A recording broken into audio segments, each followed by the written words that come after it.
This is a tutorial on the muscles of the posterior compartment of the forearm. So these muscles are extensors, so it's also called the extensor compartment. So hopefully you've watched the tutorial I did on the muscles of the anterior compartment. So the muscles of the flexor compartment have a common origin on the medial epicondyle of the humerus, and the muscles of the extensor compartment have a common origin on the lateral epicondyle of the humerus. So these muscles produce extension at the wrist joint, extension of the fingers and thumb, and supination of the forearm. And all the muscles in the posterior compartment of the forearm are innervated by the radial nerve. So in the posterior compartment you can separate the muscles into a superficial layer and a deep layer. So first I'm going to talk about the muscles of the superficial layer. And there are 7 muscles in the superficial layer, and the tendons, as you can see here, pass through this retinaculum, which is called the extensor retinaculum, and this is a fibrous band of connective tissue which holds these tendons in place. So I'll just remove that and we can take a look at these muscles now. So there are 7 muscles that you've got in the superficial layer, and I'm just going to work lateral to medial. So we're looking posteriorly at the right arm here, so this side is lateral. So the most lateral muscle of the posterior compartment is this muscle here, the brachioradialis muscle.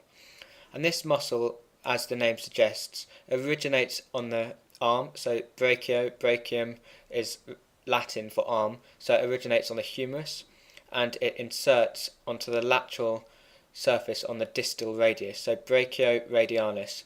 So it originates on the supracondylar ridge, the lateral supracondylar ridge of the humerus, and it runs down the forearm and inserts laterally on the distal forearm, on the distal radius, So that's the brachioradialis, and what this muscle does is that it can act as an accessory flexor of the elbow. So just working medially, the muscle just next to the brachioradialis here, which inserts slightly lower down on the supracondylar ridge, the lateral supracondylar ridge. This is the extensor carpi radialis longus. So this muscle originates on a little bit below the brachioradialis on the lateral supracondylar ridge, and it inserts down here on the base of the second metacarpal. So this is the dorsal surface on the base of the second metacarpal. So what this muscle does is it extends the wrist, and it also can abduct the wrist. So when it contracts, it pulls the wrist back this way, and it can also pull the wrist up like this, abducting it. So medial to this muscle you've got the extensor carpi radialis brevis. So we've got the longus here and the brevis here. So brevis in Latin means short, so you get the English derivative word brevity, meaning referring to shortness. So brevis means short in Latin, so it refers to the shortness of the tendon of this muscle. So this muscle originates on the lateral epicondyle, and it inserts on the base of the second and third metacarpals. So this muscle has the same action as the extensor carpi radialis longus in that it extends and abducts the wrist. So medial to this muscle we've got the extensor digitorum, which originates on the lateral epicondyle, just medial to the extensor carpi radialis brevis, and you can see this muscle here. So this is the outline of the muscle, and if we follow it down the forearm you can see it gives off 4 tendons. So you've got these 4 tendons coming off the extensor digitorum, and they run on the dorsum of the hand and insert onto the base of the middle and distal phalanx of these 4 digits, so the index, middle ring and little fingers. So I've just switched over to a diagram to show you this muscle. So you've got this, the extensor digitorum tendons here, and you can see at the dorsum of the hand, so over the metacarpals, they actually interconnect. But over the phalanges, you can see how the tendon splits around itself. So one part of the tendon inserts at the base of the middle phalanx, and then it splits around to insert at the base of the distal phalanx. So just to show you that a bit more clear. So that's the extensor digitorum. So remembering digitorum refers to the fingers, so it's extensor of the fingers. So this muscle extends the index, middle ring and little fingers, and it can also extend the wrist. So just going back up to look at the next muscle. So just quickly recap. So you've gone through the brachioradialis, the extensor carpi radialis longus, the extensor carpi radialis brevis, the extensor digitorum muscle, and next we've got this muscle here, the extensor digiti minimi. So this muscle lies medial to the extensor digitorum, and as the name suggests, it's the extensor of the smallest finger. So minimi is Latin for smallest, digiti obviously finger, so it extends the little finger. So again, this muscle originates on the lateral epicondyle, and it inserts on the dorsal hood of the little finger, so it extends the little finger as the name suggests. Just next to this one, medial again, we've got the extensor carpi ulnaris. So this is the antagonist of the flexor carpi ulnaris, which you can see just here with its ulnar and humeral heads in the flexor compartment. So this is the extensor carpi ulnaris, and what this does is it extends and adducts the wrist. So it originates here on the lateral epicondyle, and it inserts on the medial surface of the base of the fifth metacarpal. So you can see that there. So you shouldn't get really too confused about whether it adducts or abducts, because if you know where it inserts, you can imagine the muscle contracting and try to visualize its action. So you've got these two muscles, you've got the extensor carpi ulnaris and you've got the extensor carpi radialis, and you've got the longus and brevis. Because they insert on the radial side, they're going to abduct the wrist because they insert on the radial side, so away from the midline, and they're going to pull it up this way, abducting the wrist. The extensor carpi ulnaris inserts on the ulnar side, so it's going to adduct the wrist. So the final muscle of the superficial layer of the posterior compartment is this little muscle here, the anconeus muscle. So this muscle originates on the lateral epicondyle of the humerus again, and it inserts posteriorly on the ulna and on the olecranon. So there are 7 muscles to remember here.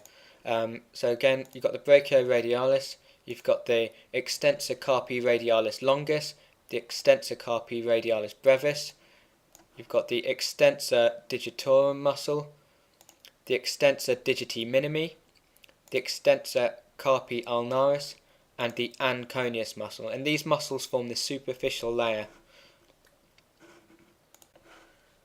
Okay, so if I remove all these 7 superficial muscles of the posterior compartment, we can take a look at the muscles of the deep layer of the posterior compartment. So there are 5 muscles in the deep layer of the posterior compartment of the forearm. And these muscles, apart from the supinator, which has one head that attaches to the lateral epicondyle, these muscles all originate on the posterior surfaces distally on the ulnar and radius and the interosseous membrane. So all these muscles, all 5 of these muscles, are innervated by the posterior interosseous nerve. So this nerve is a continuation of the deep branch of the radial nerve. So first we've got this muscle up here, the supinator muscle. So as this name suggests, this muscle supinates the forearm, and it has 2 heads. It's got a superficial and a deep head. So it's got one head which attaches to the lateral epicondyle of the humerus, which is the superficial head, and it's got this other head, the deep head, which attaches to the posterior aspect of the ulnar bone. So this muscle wraps around the lateral edge of the radius on the shaft, so just below the head and the neck of the radius, and it inserts laterally on the radius. So this muscle supinates the forearm. And there are two supinators of the forearm. You've got the biceps as well. So remember, the bicep flexes the elbow and it also supinates the forearm. So two supinators you've got. So that's the most proximal muscle. Now just working our way a little bit more distally, we've got this muscle here, the abductor pollicis longus. So this muscle originates distal to the supinator, and it originates on the posterior surfaces of the ulnar and the radius, and also it attaches to the interosseous membrane in between. So it winds down the forearm and it inserts here on the base of the first metacarpal. So what this muscle does when it contracts is that it abducts the carpometacarpal joint, so this joint between the carpal bones and the metacarpals. So this thumb joint, it abducts the thumb. So the word pollicis refers to thumb. So in Latin, pollicis means thumb. So it's the abductor of the thumb. So just distal to the abductor pollicis longus, you've got this muscle here, which is the extensor pollicis brevis. So this muscle originates on the posterior surface of the radius bone, and it inserts on the dorsal surface of the base of the proximal phalanx. So you've got the proximal and distal phalanx in the thumb, and it inserts at the base of the proximal phalanx here. So when this muscle contracts, it extends the metacarpophalangeal joint. So this joint here between the metacarpal and the phalanx, so it extends this joint, and it can also extend the carpometacarpal joint of the thumb. So that's the extensor pollicis brevis.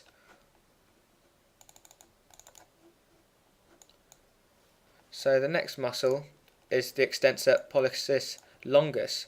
So it's this muscle here, and this muscle originates a bit higher up on the posterior surface of the ulnar bone.